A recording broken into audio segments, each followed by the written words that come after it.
Brad, how good's that feeling? First prelim for the club since 2009? Yeah, it's good. I was proud of the boys. I'm really happy for the boys. I'm happy for our club. But the job's not finished. We've got a big week ahead of us. And we're looking forward to it. What was the big turnaround after what was a really tough loss last week against Penrith? I thought we went out there tonight and backed ourselves. We went to the game. We went after it.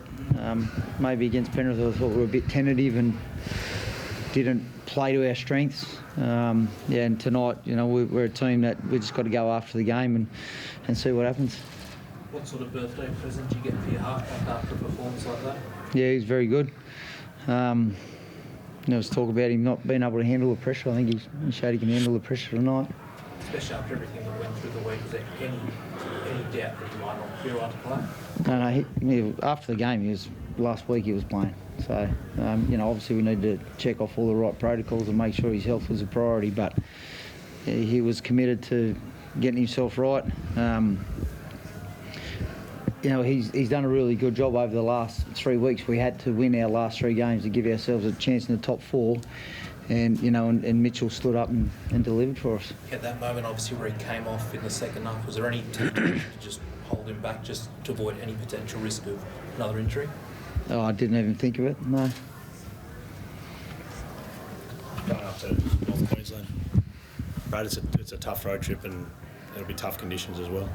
Yeah, but it's a good opportunity for it, isn't it? The club's done a great job for us. They've organised a charter flight for us, so we'll fly in and we've got one job to do. There was so much talk this week, pressure, leak stories. How did that affect the group with all the talk about week 2 of the finals as well? I reckon we showed how it would affect the group. If someone's got an agenda and they're not going to break us.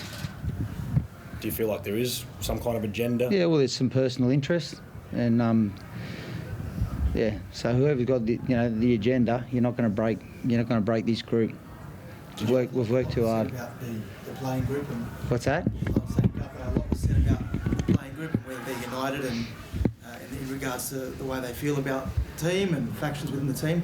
What does a performance like tonight say, and what do you say about the speculation that's been around the last 24 hours? I think it shows.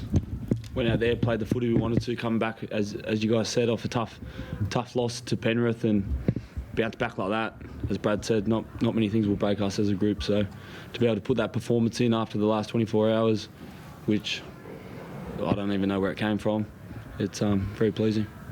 It's the most disappointing thing, Brad, that it came out on the eve of your biggest game of the year. We've dealt with plenty in the past. It was only a couple of years ago we had other dramas, so look, you know what, we didn't even address it. We didn't talk about it because it's something that we can't control and it's rubbish.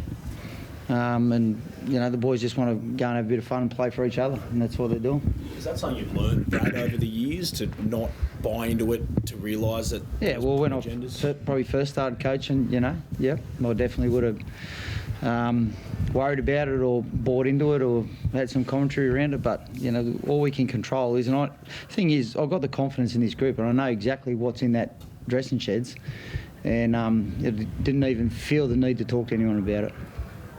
Obviously, Wonga Blake had a bit of a tough weekend last weekend. Did you have a doubt about his performance today? No, never. We were always putting him in the team because he's done such a good job for us to get us to this point. You don't get rid of blokes on the back of one performance. There's got to be a bit of loyalty, and there certainly is in our team. And our players, not at any stage, didn't want him in the team. Wonga's done a great job for us defensively. He's done a great job returning the ball. He had a bad night under some really good kicking. And one of the things I noticed, he seemed to be playing really, really wide. Both him and Sivo were almost right on the touchline. I wonder, is there a particular ploy in that in terms of creating space on the inside? We like our wingers to hold their paint. Tom Opacek. Brad, hamstring. What's the diagnosis there? He said that he felt a slight grab in his leg, so probably doesn't look great, but we'll have to wait and see.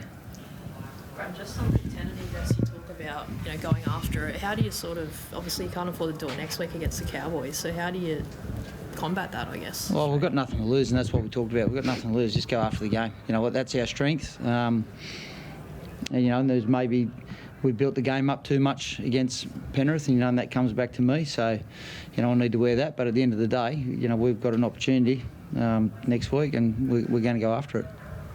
Brad, do you bring this on, given all the whole year it's been about the hoodoo and the prelim? No, it's been the last 5 years, hasn't it? So I'm used to it. It's what it is. All right, thanks. Thank you.